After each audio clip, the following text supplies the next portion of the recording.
Village computer এডুকেশনে আপনাদেরকে স্বাগত। আজকে আমরা দেখব মাইক্রোসফট অফিস ওয়ার্ড 2013 একটা চিঠিকে অনেকজনের নামে কিভাবে তৈরি করা যাবে। ধরুন একটা প্রতিষ্ঠানে অনেক ছাত্রছাত্রী আছে, তাদের গার্জেন আলাদা আলাদা নাম এবং গার্জেনদের বাড়ি অন্য জায়গায়, কিন্তু একটা বিষয়ে আমরা চিঠি করব সবাইকে। এইভাবে এই যে মাইক্রোসফট অফিস ওয়ার্ডে দেখতে পাচ্ছেন আপনারা, একটা চিঠিকে অনেক জনের নামে কিভাবে তৈরি করে প্রিন্ট আউট বার করবো। আজকে আমরা শিখবো সেই কাজটি। চলুন শুরু করা যাক আজকের ভিডিও। তৈরি করে নিচ্ছি, দেখুন প্রথমে আমরা একটা চিঠি তৈরি করে নিচ্ছি। এখানে একটা টাইপ করে নিলাম। টাইপ করার পর আমরা চিঠিটা টাইপ করি। প্রথমে আমরা লিখে চিঠিটা টাইপ করি।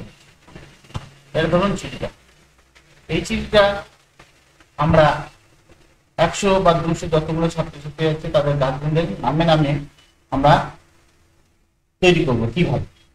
প্রথমে দেখুন এখানে আমরা চিঠি তৈরি করে নিচ্ছি, ফুল লিখেছি, আর এটা ধরুন চিঠিটা। তো প্রথমে মেলিংসে আমরা ক্লিক করবো, তারপর আসবো স্টার্ট মেল মার্জ। দেখুন স্টার্ট মেল মার্জ ক্লিক করবো। এখানে অনেক অপশন আছে, ইমেল, এনভেলপ, লেটার, এগুলো পরে কাজ। আমরা প্রথমে লেটারটা দেখবো। লেটারে ক্লিক করলাম। লেটারে ক্লিক করার পর পাশে দেখুন সিলেক্ট রেসিপিয়েন্ট বলে একটা অপশন আছে, সিলেক্ট রেসিপিয়েন্ট, এখানে ক্লিক করলাম।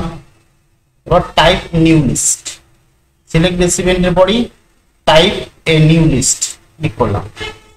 এখানে দেখুন আমরা যাদেরকে এই চিঠিটা পাঠাবো সেই চিঠি পাঠানোর যে ঠিকানা, যেমন title, first name, last name, company name, address, এরকম করে অনেক অপশন আছে। তাহলে চিঠি পাঠানোর জন্য যে ঠিকানাটা সেটা আমরা এডিট করে নেবো। তাহলে কি করবো, আমরা কাস্টমাইজ কলামসে ক্লিক করবো।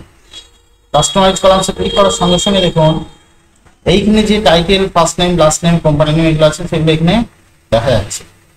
এরপরে চিঠি পাঠানোর জন্য আমাদের যেগুলো প্রয়োজন সেগুলো আমরা এখানে রাখবো, বাকিগুলো ডিলিট করে দেবো। ধরুন টাইটেলটা রাখবো, ফার্স্ট নেম রাখবো, লাস্ট নেমটা দরকার নেই, ধরুন ডিলিট করে।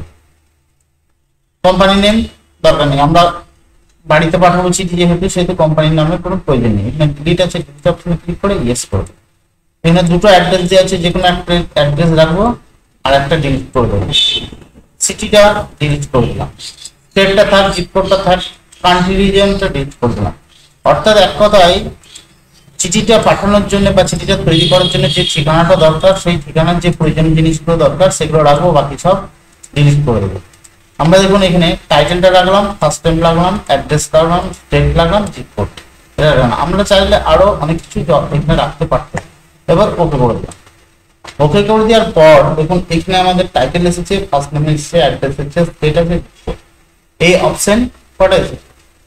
এরপরে এই যে চিঠিটা, এই চিঠিটা আমরা যাদের যাদের নামে পাঠাবো, যতগুলো গার্জেনের নামে পাঠাবো, সেই গার্জেনদের নাম এখানে আমাকে এন্ট্রি করে নিতে। ধরুন আমি এখানে পাঠাচ্ছি,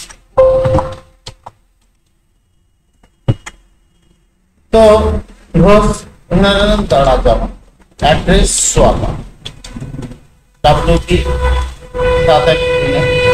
এইভাবে আমরা গার্জেনদের নামগুলো টাইপ করে নেব।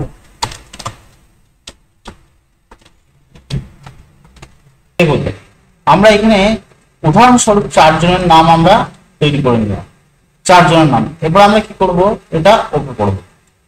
ওকে করার সঙ্গে সঙ্গে দেখুন একটা বক্স চলে এসেছে। এখানে আমরা এই যে কাজটা করলাম, এই কাজের যে কোনো নাম দিয়ে সেভ করে নেব।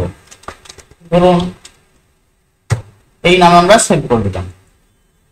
সেভ করার পর দেখুন এখানে একটা 2 আছে, 2 এর পাশে ক্লিক করে এন্টার দিব। তাহলে ঠিকানাটা ঠিক এখানটাতে আমাদের আসবে। 2 এর পাশে ক্লিক করে এন্টার দিলাম। ইনসার্ট, এই যে ইনসার্ট মার্কশিটে ক্লিক করলাম। দেখুন প্রথমে আছে টাইটেল, টাইটেলে ক্লিক করলাম। টাইটেলে ক্লিক করার পর একটা গ্যাপ দিলাম, একটা স্পেস দিলাম। তারপর ইনসার্ট মার্কশিটে আরেকবার ক্লিক করলাম, ফার্স্ট নামে ক্লিক করলাম। তাহলে টাইটেল হয়ে গেল, ফার্স্ট নেম হয়ে গেল। এবার এন্টার দিলাম। ইনসার্ট মার্কশিটে আবার ক্লিক করলাম, অ্যাড্রেসটা দিয়ে দিলাম, আরেকবার এন্টার দিলাম। ইনসার্ট মার্কশিটে যে স্টেটটা দিয়ে দিলাম, আরেকবার এন্টার দিলাম। ইনসার্ট মার্কশিটে দেখুন জিপ কোডটা দিয়ে দিলাম। তাহলে আমাদের টাইটেল, ফার্স্ট নেম পাশাপাশি হয়ে গেল, তার নিচে অ্যাড্রেস হয়ে গেল, তার নামে স্টেট হয়ে গেল, তার নামে জিপ কোড হয়ে গেল। আমরা 4 জনের নামে এই চিঠিটা তৈরি করেছি। আপনারা পারলে 50 জন, 100 জন, 1000 জন, যতজনের খুশি এখানে চিঠিটা তৈরি করা যাবে। এবার ফিনিশ এন্ড মার্জে যাব। ফিনিশ এন্ড মার্জে যাওয়ার পর এডিট ইন্ডিভিজুয়াল ডকুমেন্টসে ক্লিক করব। এডিট ইন্ডিভিজুয়াল ডকুমেন্টস এখানে ক্লিক করলাম। এবারে যদি আমরা ওকে করে দিই, ওকে করলেই দেখুন সঙ্গে সঙ্গে যতগুলো চিঠি আমরা তৈরি করেছিলাম আলাদা আলাদা নামে দেখুন তৈরি হয়ে যাবে।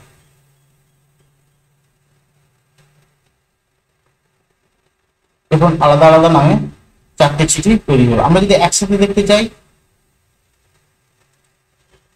মাল্টিপেজ করবেন, তখন দেখতে পাবেন 1টা 2টো 3টে 4টে চিঠি আমরা দেখতে পাচ্ছি। এইভাবে আমরা মেল মার্জের মাধ্যমে একটা চিঠিকে অনেক জনের নামে আমরা তৈরি করতে পারবো।